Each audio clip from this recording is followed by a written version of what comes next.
हम सभी लोग इसको स्वीकार करते हैं कि जिस प्रकार से मुगलों के अत्याचारों के कारण से हमारे वो भाई जो मुगलों से लड़ा करते थे, वह ऐसे हमारे भाई जो अनुसूचित जाति के हो गए, वह हमारे ऐसे भाई जो मुगलों से लड़ने के कारण से जो पिछड़े हो गए,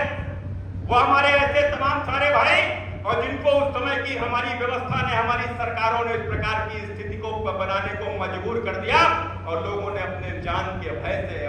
अपने ही भाई को छूत माना। यह सब सरकारों के कारण से हुआ, और सरकारों के कारण से नहीं हुआ तो बताओ, आज आप बताओ, ये जो छुआछूत की जो बीमारी है तो क्या अंग्रेजों के समय पर रही तो क्यों रही? यदि अंग्रेजों ने संरक्षण न दिया होता तो यह बीमारी कभी पनपी नहीं होती। यदि मुगलों ने संरक्षण नहीं दिया होता तो बीमारी कभी पनपी नहीं होती। न तो मुझे आज उदाहरण के रूप में आप सबसे कहता हूं, आज हमारी सरकारें संरक्षण नहीं दे रही है, तभी आप देखो यह बुराई दम तोड़ रही है, अब यह बुराई दिखाई नहीं पड़ती,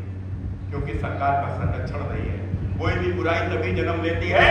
जब सरकार का उसके ऊपर संरक्षण होता है। इसलिए मित्रों, मैं अंतिम बात कहते हुए, आज यह लड़ाई युद्ध या लड़ाई या लोकतंत्र की लड़ाई चुनाव में होती है।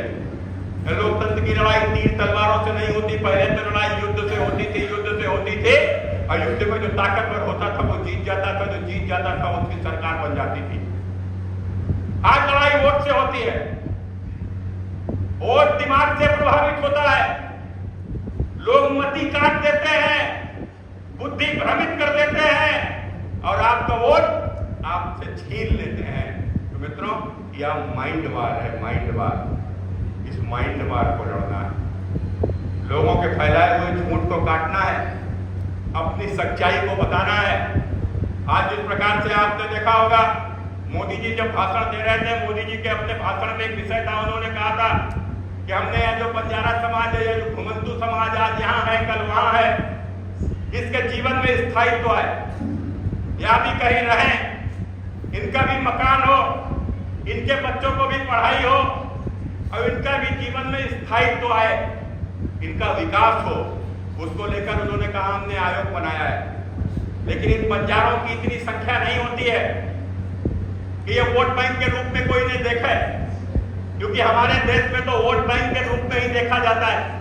या 20% वोट है या 10% वोट है, तो 20% 10% वोट तो सबको दिखाई पड़ेगा, लेकिन ये आधा परसेंट 1% वोट ये किसी को दिखाई नहीं पड़ेगा। इसलिए मित्रों, हम लोगों को बगैर जाति पात के हमको सबके लिए काम करना है, हमको सबको सम्मान दिलाना है और सबको साथ लेकर आगे चलना है। और निश्चित रूप से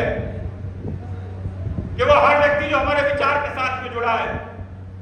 हमने कभी जात की बात नहीं की, हमने कभी संप्रदाय की बात नहीं की, हमने तो राष्ट्र की बात की है। और हमारी नजर में हमारा हिंदुत्व भी वही है कि जो हिंदुस्तान की धरती पर जन्मा है वो हर व्यक्ति हिंदू है, चाहे वह किसी जाति संप्रदाय में जन्म लिया हो। हमने तो कभी किसी को अलग माना ही नहीं, लेकिन इसके बावजूद भी कुछ लोग यदि अपने को अलग मानते हैं तो जो अपने को अलग मानता है मानता रहे, लेकिन हमें हमारे रास्ते पे आगे बढ़ना है और आगे बढ़कर हमें फिर उत्तर प्रदेश की वही व्यवस्था जो चल रही है, इस व्यवस्था को बहाल करना है। मित्रों, हमारे गांव में जानवर घूम रहे हैं, छुट्टा जानवर घूम रहे हैं, तो उन जानवर को पकड़ने का कोई योगी आदित्यनाथ आएंगे? हमारा कोटेदार